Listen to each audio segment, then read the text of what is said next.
పెళ్లిళ్ళు 3 పెళ్లిళ్ళు అనుకుంటా మన పాశం యాదగిరి అని ఒక మాట మాట్లాడిండు. ఏం మాట మాట్లాడిండు? 5 పెళ్లిళ్ళు చేసుకున్నోడు కూడా మాట్లాడిండు అంటే తప్పు కదన్న. ఇది వ్యక్తిత్వ హననం కాదా? అంటే ప్రజాస్వామ్యంలో మాట్లాడే అర్హత రాజ్యాంగం నీకు ఒక్కరికే కల్పించిందా? వ్యక్తిగతంగా అయితే నువ్వు మాట్లాడే హననం చేయొద్దు కదన్న. ఆర్టికల్ నీకు 91A ఏం చెప్పిందన్న? నువ్వు ఏంటి మాట్లాడే స్వేచ్ఛ అన్న. మరి 92 ఏం చెప్తుంది? ఇది పద్ధతి కాదు కదా. నేను అందుకనే అని చెప్పేసి నేను ఎవరెవరు పృథ్వీ కావచ్చు, ఎవరైతే ఉన్నాడో పృథ్వీ కావచ్చు, దాని తర్వాత పాశం యాదగిరి కావచ్చు, లేకపోతే బక్కా జడ్సన్ కావచ్చు, లేకపోతే ఇంకో తులసి చందు గారు కావచ్చు, ఆడబిడ్డ కాబట్టి నేను గారేని అంటున్నా. కానీ ఎప్పుడైనా మిమ్మల్ని కానీ మీడియాని కానీ నేను ఎప్పుడైనా ఒక నెగిటివ్ మాట్లాడినా? నేను మాట్లాడింది ఇప్పుడన్నా నువ్వు నన్ను తిట్టు. మనము మనం ఎన్నో ఉస్మానియాలో ఎన్నో ప్రోగ్రామ్ చేసినాం. 0.001 కూడా మిమ్మల్ని మంచిగా చూసుకున్నా కానీ ఎప్పుడైనా ఒక వ్యతిరేకంగా మాట్లాడినా? ఇప్పుడు నువ్వు నన్ను అరే సంపదగా అంటే నేను నిన్ను అన్న ఎందుకన్నా ఇట్లా అంటావా, అరే ఎందుకన్నావురా అంటాను అన్న. నేను కూడా మనిషినే కదన్న. రాజ్యాంగంలో నాకు కూడా కల్పించింది కన్నా వాక్ స్వాతంత్రం అని చెప్పుకొని నువ్వు నన్ను ఎట్లా పడితే అట్లా మాట్లాడద్దని నేను అంటున్నా అన్న. పాయింట్ నెంబర్ 1 ఇది అన్న.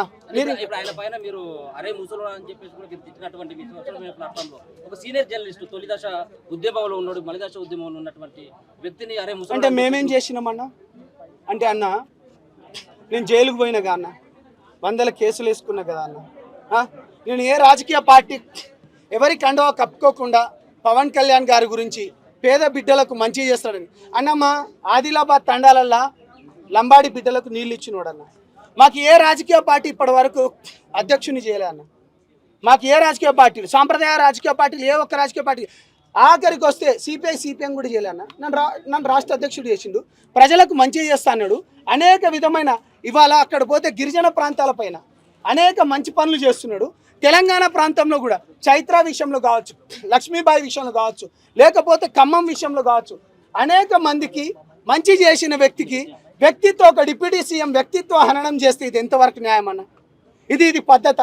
నేను ఇప్పుడు ఒక్క నిమిషం. యాదగిరి గారు వయసులో పెద్దవారు, నీ సహనాన్ని కోల్పోయి ఏందిరా అరే చెక్కగాళ్ళు అంటారా అన్న? ఈ విధమైన మాటలు మాట్లాడచ్చా? అంటే అన్న నేను ఏమంటున్నా, నువ్వు కొడితే నేను బాజాబ్తా చెప్తున్నా, మీ ఛానల్ అందరికీ చెప్తున్నా, నేను మంచిగా చెప్తున్నా. నువ్వు వచ్చి నన్ను కొడితే నా ఈపు నేను చూపియను, నాకు అవసరం లేదు. నేను కూడా మనిషినే, నేను కూడా తెలంగాణ బిడ్డనే, నేను కూడా ఉప్పు కారం తిన్న వ్యక్తినే. అర్థమైందా? నువ్వు కొడితే ఒక్క నిమిషం ప్లీజ్, నువ్వు కొడితే నేను పడను. నేనేమంటున్నా, ఇంతటితోని గౌరవ ప్రధానంగా ఎవరైతే ఉన్నారో ఒక్క నిమిషం, నేను ఎప్పుడైనా మన జర్నలిస్టులను కానీ ఇప్పుడు మెయిన్ స్ట్రీమ్ క్యాంపస్ల వాళ్ళని కూడా కాదనకుండా మిమ్మల్ని నేను ఎందుకు దగ్గర చేసుకున్నా? నా బిడ్డలు, నా తోటి ఉద్యమంలో ఉన్నవాళ్ళు, మీరు ప్రజలకు గొంతుకలై ఉన్నోళ్ళు, అమ్మా ప్లీజ్, మీరు ప్రజలకు గొంతుకై ఉన్నోళ్ళు, మిమ్మల్ని నేను ఎప్పుడైనా మెయిన్ స్ట్రీమ్ను కూడా పక్కన పెట్టి శాటిలైట్ ఛానల్ కూడా పక్కన పెట్టి మీతో ఎందుకు నడుస్తానా? ఎందుకంటే జనాలలో మీరు తీసుకుపోతారు. నేను ఏమంటున్నా అంటే హుందాతనంగా మాట్లాడుకుందాం, గౌరవ ప్రధానంగా మాట్లాడుకుందాం. ఇక్కడితో ఇది వద్దు. మీరు మంచిగా మాట్లాడితే మంచిగా మాట్లాడతాం అని నేను గింతే చెప్పినాను.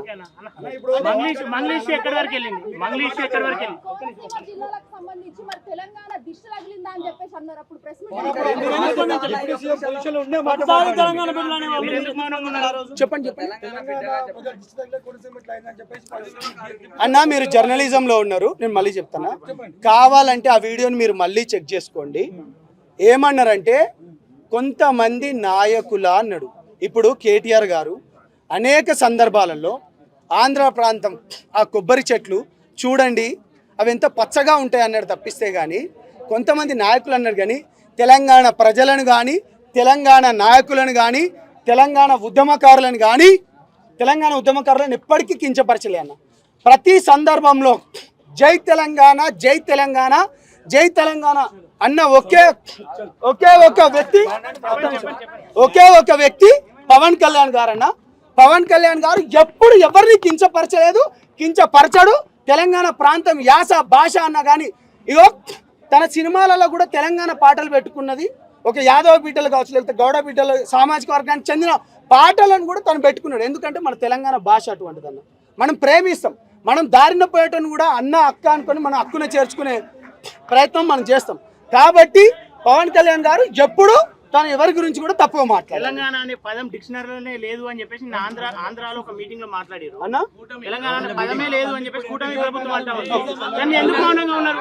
తెలంగాణ అది నేను చూడలేదన్న. ఎందుకు చూస్తారు? లేదు, ఒక మాట నేను ఏమంటున్నా కూటమి ప్రభుత్వం అన్న, నేను అది చూడలేదు.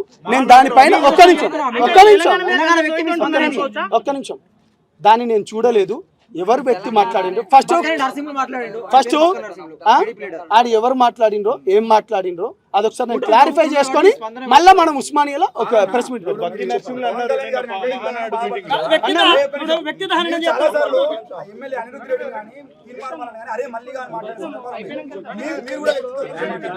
చలో అన్న, థ్యాంక్ యూ. జై తెలంగాణ. మళ్ళీ చెప్తున్నా, తెలంగాణ ప్రాంతం గురించి, తెలంగాణ వ్యక్తుల గురించి మేము ఎప్పటికీ పోరాడుతూనే ఉంటాం. తెలంగాణ జనసేన పార్టీ తెలంగాణకు వ్యతిరేకం కాదు, పవన్ కళ్యాణ్ వ్యతిరేకం కాదు.